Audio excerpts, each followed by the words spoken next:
Vamos ahora con la cuarta unidad de Mariología o número 14 de Eclesiología. Veremos aquí el dogma de la Inmaculada Concepción. Cuando hablamos de esto, queremos decir que María es inmune del pecado original, que María no ha tenido el pecado original.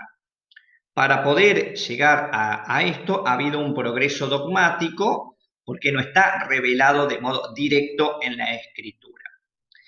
El razonamiento para llegar a esto es el siguiente. La salvación es la gran acción de Dios en el mundo y sobre nosotros.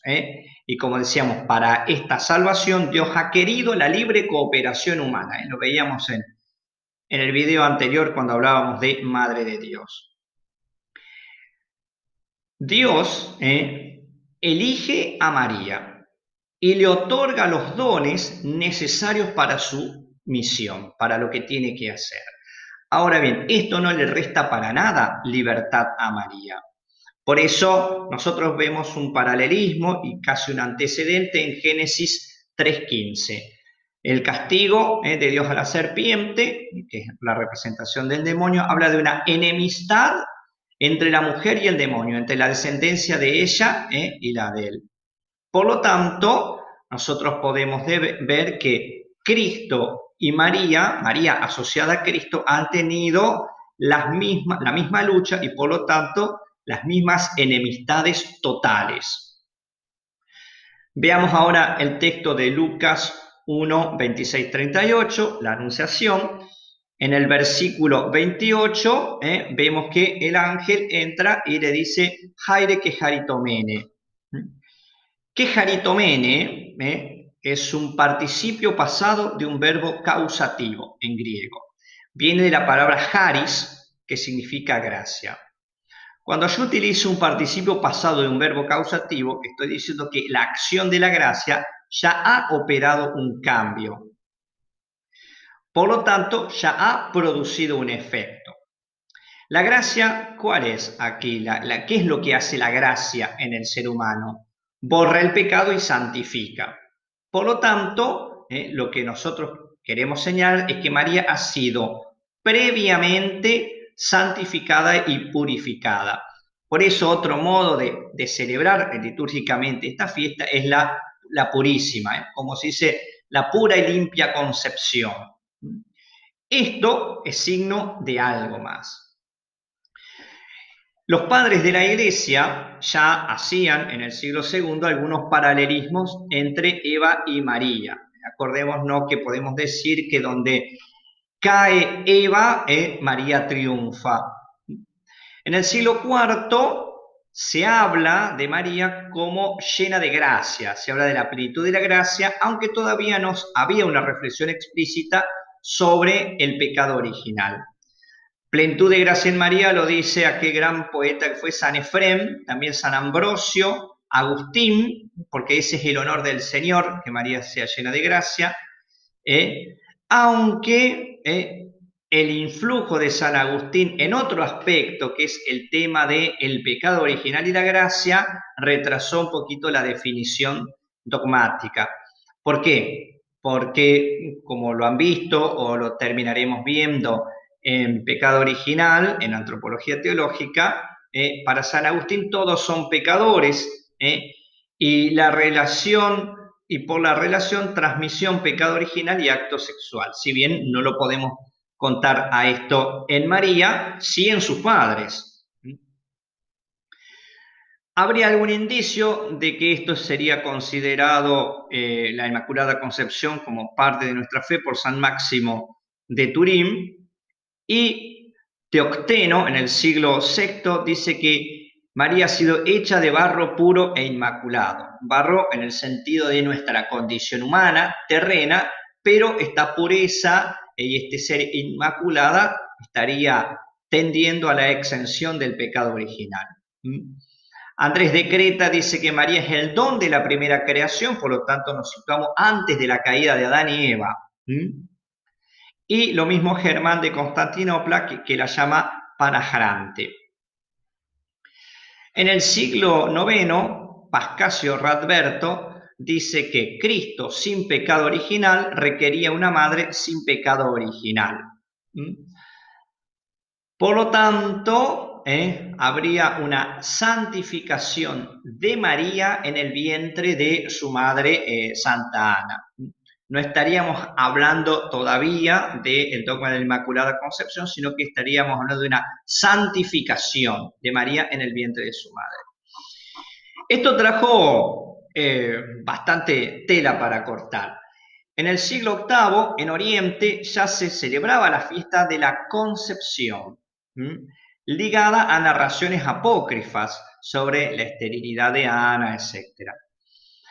En esta fiesta, el pensamiento es que habría una intervención de la Trinidad para preparar a María como habitación del Verbo, y por lo tanto, habría una santidad en esa concepción. Estas ideas pasan con los monjes a Irlanda en el siglo IX y X y luego vuelven al continente europeo. Cuando pasa a Europa, esto se hace bastante popular. Y llega el momento de una cierta crisis teológica. Primero por el acendrado agustinismo que ponía mucho acento en el tema del pecado original y cómo el hombre estaba arruinado. Por otro lado, estaban unas teorías de una cualidad mórbida del feto y una posterior animación. Y preguntábanse ellos por la universalidad de la redención de Cristo, porque pensaban, bueno, si María no tiene el pecado original, entonces no necesitó la redención de Cristo. San Anselmo fue uno de los que negaban la Inmaculada Concepción por un problema de esta universalidad de la redención de Cristo, pero va a hablar muy bien de María. San Anselmo dice que la santidad de María supera todas las otras santidades, que fue purificada antes de la concepción de Cristo, o sea, tal vez en el momento en que el ángel le anuncia o un poquito antes, que fue santificada previamente en previsión de los méritos de Cristo. Y además San Anselmo tiene un concepto diferente a San Agustín. Habla del pecado original como una privación de la justicia original, no como un estar arruinado completamente, como una aversión a Dios.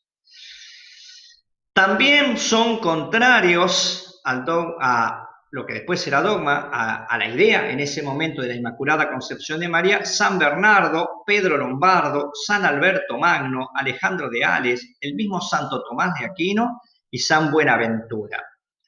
Como que esta idea tenía a los principales teólogos en contra, no porque despreciaran a la Virgen, sino porque era un problema conjugar eso con la redención universal que trae Cristo, y universal es para todos. A favor de la Inmaculada Concepción estuvieron Admero, con un libro de Concepciones Sante María, y habla de la distinción entre activa y pasiva. La concepción activa, que sería el acto sexual, en las ideas del momento, estaría viciada de pecado, pero no la pasiva, que es que se genere una nueva persona. Eso, ahí entraría la Inmaculada Concepción. Lo pone por la dignidad de la Madre del Redentor, que no podía ser de otra manera, y establece unas palabras que después se van a tomar, y lo va a tomar el magisterio de la Iglesia mismo, potuit, dequit y fecit. Podía, se debía, o mejor dicho, era adecuado, y entonces lo hizo. También a favor de este dogma está Roberto Grosseteste, Guillermo Guare, que habla de una redención preservativa por parte de Cristo hacia su madre, que si Cristo no hubiera actuado previamente hubiera tenido pecado original. También Duns Scoto habla de una redención preservativa más perfecta. Por lo tanto, dice que María era sin pecado original, pero con el débito. Ya veremos lo que esto significa.